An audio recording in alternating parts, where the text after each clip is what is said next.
My name is Albert Cunningham. I'm 69 years old, and I was born on the south side of Chicago to college-educated parents.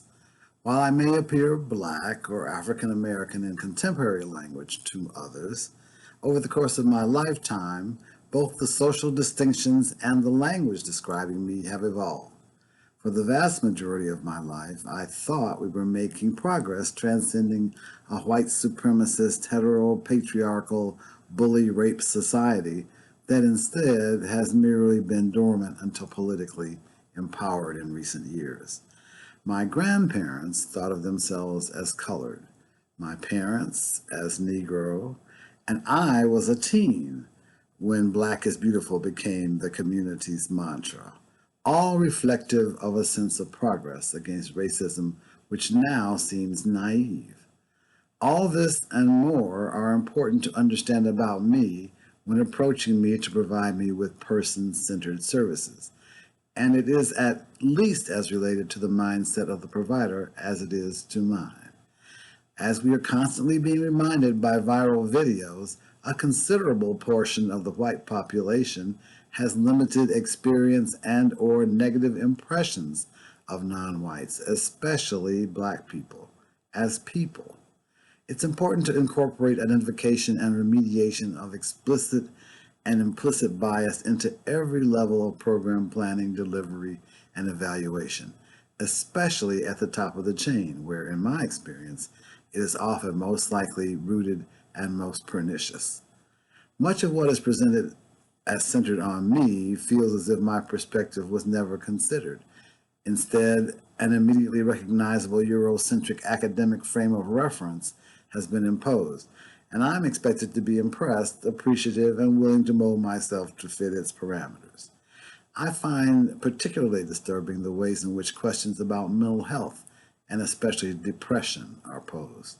Scholars and others, no doubt well-intentioned, ignore 500 years of chattel slavery, constant terrorization, and subjugation, now known to affect Black people both genetically and generationally, reducing these to euphemistic phrases about loss of interest. At every opportunity when asked about these experiences, I assert that I and virtually any person of African descent born in this country is by default depressed by our circumstances as human beings. Appropriate questions would seek to determine how aware I am of these circumstances, what coping mechanisms, if any, I've developed, and how well they're working.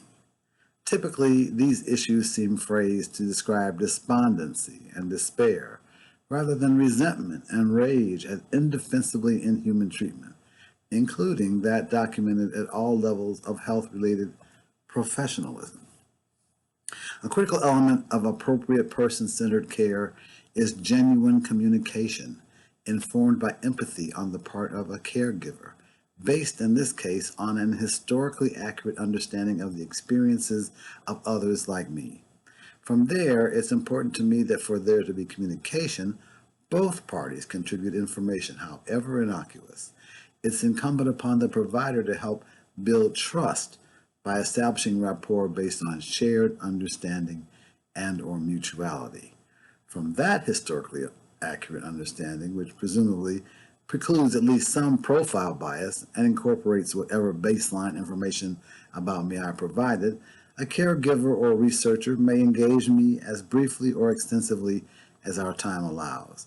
They can elicit narratives and explore whatever area of my life on which we've agreed, open-mindedly receiving my responses and avoiding jumping to stereotypical conclusions, if possible. And they can ask follow-up questions that sharpen their understanding of me as an individual, and by extension, others like me. One especially significant historical understanding, which may seem counterintuitive, has to do with the segregated American society in which I and others of my baby boomer cohort grew up. Especially in large, well-developed urban centers like Chicago, virtually everyone providing any type of service was Black.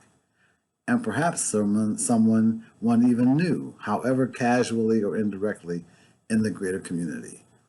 Doctor, dentist, lawyer, other important provider relationships often grew out of social or faith-based connections or personal referrals. In addition to shared ethnicity, it gave providers and recipients the benefit of shared social experience. Today, seeking a provider based on ethnicity alone, expecting the same level of social connection, is far less likely to produce a similar experience. At the same time, the diverse population from which providers are likely to come today includes many people of color, at least in terms of their phenotype. Many factors may influence their perspectives on person-centered services, including whether they're native or immigrant, their experiences in America, and their indoctrination with regard to race, as well as their perceptions around their own phenotype. It's important to acknowledge here the impact of professional educational indoctrination on any individual striving for professional status. Accomplishing that status for a person of color may involve an internally oppressive environment and treatment by instructors and other students, along with internalizing facts and perspectives biased toward people of color. While some may be sufficiently self-aware and adept at critical thinking to be conscious of and resist these experiences, many people internalize and some even amplify them. I recognize that my circumstances may be atypical due to having grown up in the time frame and socioeconomic culture I did. My pursuit of graduate education in health communication, just as electronic medical records were emerging, provided me a window into technology being promoted as consumer meaningful, with mixed results thus far at best. I hope my efforts to articulate these concerns can benefit other consumers, less trained in critical thinking, perhaps less articulate in academic jargon, and no less in need of person-centered attention.